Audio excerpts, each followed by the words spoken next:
Omaha, Nebraska. Known for, what is Omaha known for again?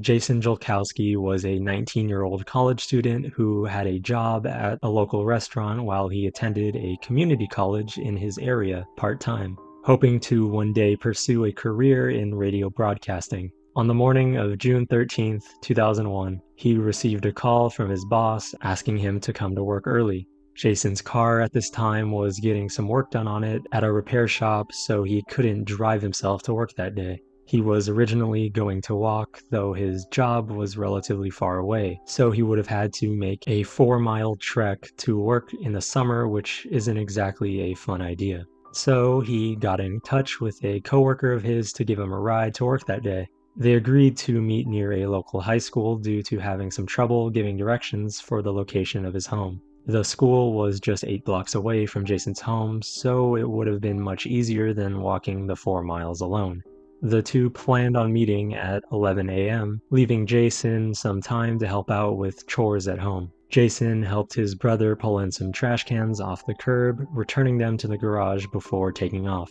The route from the Jolkowski family home to the high school they were planning on meeting up at would be about a 15-minute walk. Jason knew this, so he left the house around 10:45 a.m. His brother and neighbor both attested to seeing Jason help with the garbage bins before he quickly left towards the school. Jason's coworker was waiting in her car for him to show up, though as time went on and it was approaching 11:30, she got worried. Since this was before cell phones were super common, his coworker had to find a phone to use, hoping to contact Jason or his family to ask for him. She called the Jolkowski residence, and Jason's brother picked up, now just as worried as she was. They both had no idea where Jason was. His coworker ended up calling their boss, ultimately being told to return to work and that Jason would probably show up sometime later. Unfortunately, this would not be the case. Jason Jolkowski was never seen again. Jason's family waited a full 24 hours before officially reporting him as missing, thinking it was mandatory to do so.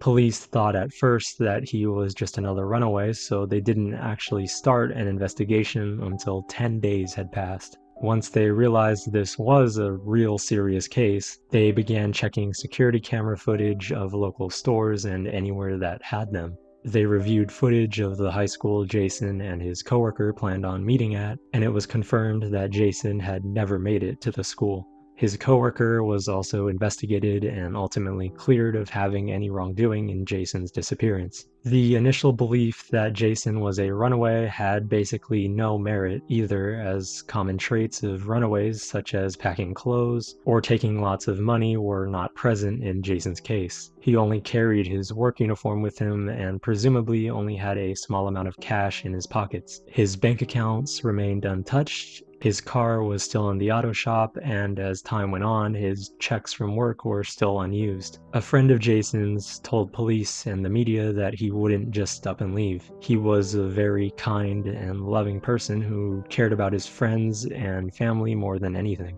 Jason also had never had any involvement in doing drugs or being a heavy partier. When asked, all of his friends, family, or anyone that knew Jason had no information of his whereabouts or what could have possibly happened to him. Nothing added up. It seemed as if he vanished into thin air at some point between 10:45 and 11 a.m. He completely and utterly disappeared. Of course, over time, theories began being made as to what could have happened to Jason. Some believe he was the victim of a hit and run involving a driver who covered up what happened, while others believe he was abducted by an individual he may or may not have known. This is the one that most, including Jason's family, believe to be true. It's thought that someone drove by Jason who was walking towards the school and somehow either lured or convinced him to get in the car before unaliving him sometime later. However, again, there is no hard proof of any of this. It's all just speculation on the most likely scenario that played out that fateful morning. One detective involved in the case stated that it was the most baffling case he's ever worked on. Jason's parents later created Project Jason, a non-profit organization whose goal it is to help families of missing persons. They even lobbied for something they called Jason's Law in Nebraskan legislation, which is a statewide database meant for missing persons, hoping to help as many people as they can who unfortunately have to go through a case involving someone they know going missing. It's been almost 23 years since Jason Jolkowski has disappeared, and no new information has surfaced about what really happened that day. Hopefully, one day soon, someone will come out with the truth about Jason, allowing his friends and family to finally get some closure. The case of Shelly Miscavige involves everybody's favorite totally innocent cult, Scientology. I'm going to assume most of you know what Scientology is, but if you've been living under a rock throughout your entire life, Scientology is basically a shady cult that a bunch of high-profile individuals have been or are currently in to this day, including Tom Cruise, John Travolta, Danny Masterson, and much more. Anyways, Shelly Miscavige is the wife of the current leader of Scientology, David Miscavige. Shelly's father passed away in the summer of 2007, and just a couple months later, his funeral would take place. On August 1st of 2007, Shelly was seen publicly being escorted to the funeral. This was the last time Shelly Miscavige was seen by anyone. Scientologists have consistently refused to acknowledge her status as missing, with one member claiming, "She is not a public figure and we ask that her privacy be respected." Over the years, they have constantly stated that Shelly is perfectly fine despite not being seen by literally anyone in nearly 17 years. 1 year prior to her disappearance, Shelly and David, her husband, went on a cruise ship owned by a company related to Scientology. For some unknown reason, Shelly returned home before David did. When he finally came back, Shelly's entire mood apparently shifted, according to some reports. She was seen acting visibly disturbed and seemingly frightened for some reason, although it can be assumed David Miscavige had something to do with it. Now, this isn't the only odd circumstance involving her husband. In the early 80s, Shelly was already married to David, who at the time was just a member of Scientology, albeit a relatively high-ranking one. Shelly's mother, Mary, was an active Scientologist for a long period in her life. Mary resigned sometime after her daughter married David, taking very important documents with her, only given to high-status members of the cult. She was probably not allowed by the rules of Scientology to do this, and soon after, on September 8th of 1985, Mary's lifeless body was found with 1 rifle shot to the head and 3 in the chest. To anyone with a functioning brain, this is obviously murder, right? Well, the police involved in this case would like to disagree. It was officially ruled as a SUI. I'm pretty sure that this is physically impossible, but nonetheless, that's the official story. After Shelly's mother, Mary, passed, David Miscavige had some questionable words to say. He obviously would go on to deny having anything to do with what happened, stating in official reports that it was a personal tragedy in my family's life, though behind closed doors, David had a completely different opinion on the whole thing. It was reported by multiple witnesses that he said, quote, "That bitch got what she deserved," when talking about Mary. Yeah, that's the current leader of Scientology for you. Now, I don't exactly know what Shelly's relationship with her mother was like and how she felt about her husband saying everything he did, though all of that involving Mary happened in the mid-80s, so it can be assumed she either didn't believe the claims about David or her relationship with her mother was rocky enough to where she didn't really care. Fast forwarding back to Shelly's disappearance, some people would begin to question the whereabouts of the wife of the leader of Scientology. As the years passed, actress Leah Remini, who was a Scientologist at the time, started asking around for answers. She was friends with Shelly, so her prolonged disappearance left Leah worried. She continued to ask members and even high-ranking officials in the cult where Shelly was, just to be constantly met with silence. All of this led to Leah filing a missing persons report in 2013 alongside leaving the cult. The LAPD almost immediately basically threw the entire case away, stating that Shelly was in fact not missing. According to a detective in the LAPD at the time, officers had met with Shelly to confirm that she was still alive and healthy, except when asked about when, where, and even how they met up, they refused to give an answer. It is also alleged that there were members of Scientology in the police force at the time, manipulating and passing on information surrounding the case to the cult.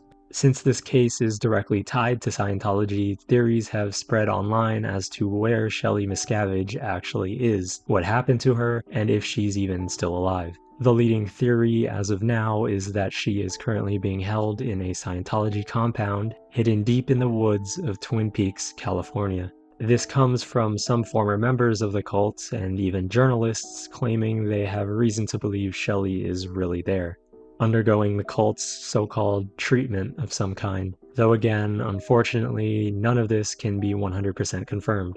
Scientology is known for being extremely secretive, making this whole situation even more frustrating, considering high-ranking members of the cult definitely know what happened to Shelly. Even her own husband, David Miscavige, most likely knows what happened to her.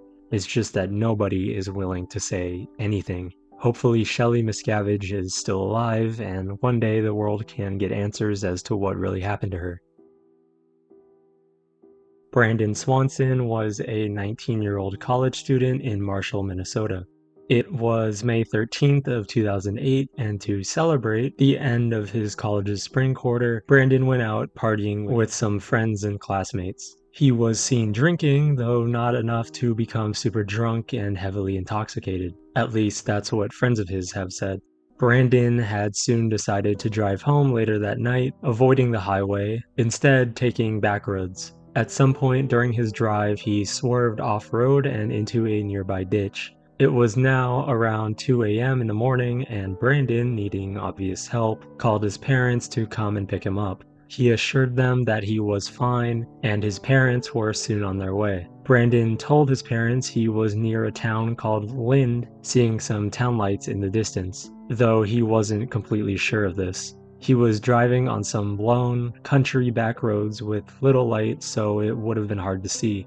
It's important to note that during this time, Brandon was still on the phone talking to his parents, keeping the call going. Some time went on, and Brandon's parents were still out searching for their son. Things were starting to get dire, and they were all starting to get worried, as even with the cars flashing lights, they could just not find each other. Brandon then told his parents to meet him at a particular spot in Lind, the town he saw in the distance. Though to get there, he had to maneuver through fields of grass and crops. At about 47 minutes into the ongoing phone call between Brandon and his parents, while he was presumably walking through the fields, Brandon shouted, "Oh yeah!" Sorry, what I meant to say was Brandon shouted, "Oh shit!" His parents immediately asked what was wrong, only to be met with complete silence. They hung up after Brandon wouldn't respond, hoping it was just a service issue or something trivial, preventing him from replying. Hoping to redial and get in contact with their son, they continued calling and calling, but Brandon would just never pick up. They didn't know it at the time, but this was the last time Brandon Swanson was ever seen from or heard from again. Brandon's parents, Brian and Annette Swanson, reported him missing just a few hours later at 6:30 a.m. Police initially downplayed it, stating that Brandon was a college student, so him being out late wasn't unusual, which is insane considering the circumstances surrounding when he disappeared. Though just a few hours later, they started to understand that this case wasn't just some college kid out having fun. It was much more serious. Trying to locate where he was last, police realized that Brandon's phone still worked, allowing them to triangulate the location of it from his last phone call with his parents. They discovered that Brandon wasn't near where he thought he was. He was actually roughly 20 miles away from Lind, the town Brandon believed himself to be near, and the town his parents had probably been searching in the early morning. Some hours later, police found Brandon's car in the ditch he had previously swerved in the night prior. His keys weren't on the scene, and for what it's worth, there were no signs of foul play. A large search effort was soon underway, involving hundreds of volunteers, helicopters, and search dogs all out looking for Brandon. Fields, roads, and even rivers were searched. As time passed, search dogs had even caught on to Brandon's scent, which seemingly passed through a riverbank. As they continued following the scent, it eventually just ended. Knowing he went that way and walked through that river, people began focusing on that area trying to find Brandon. They unfortunately never would. This case happened back in 2008, and according to some reports, people were still out searching that area in 2021, digging up dirt trying to find remains. Going back to 2008, during the search, police dogs also caught Brandon's scent on some kind of farm equipment in the area. When police asked the farmer to investigate further, he refused to give them access. This would actually turn out to be a colossal pain in the ass for investigators.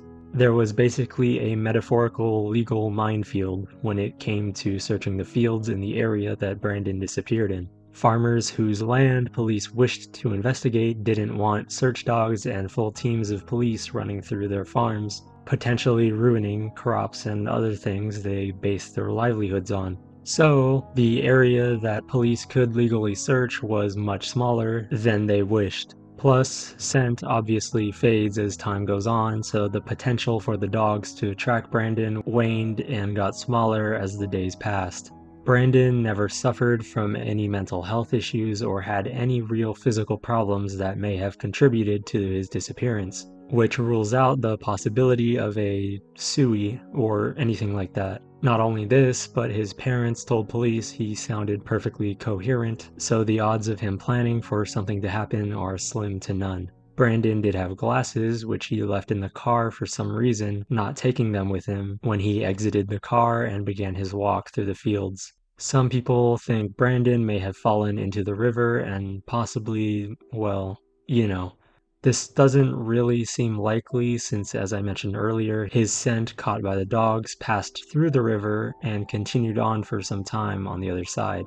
While it is possible that he backtracked and fell into the river the second time he passed through it, there probably would have had to have been something causing him to go back, which just feels more and more like pure speculation. Since then, tips have come into the police of people who claim to know what happened, though every lead has either turned into a complete fabrication, or it just leads to a dead end.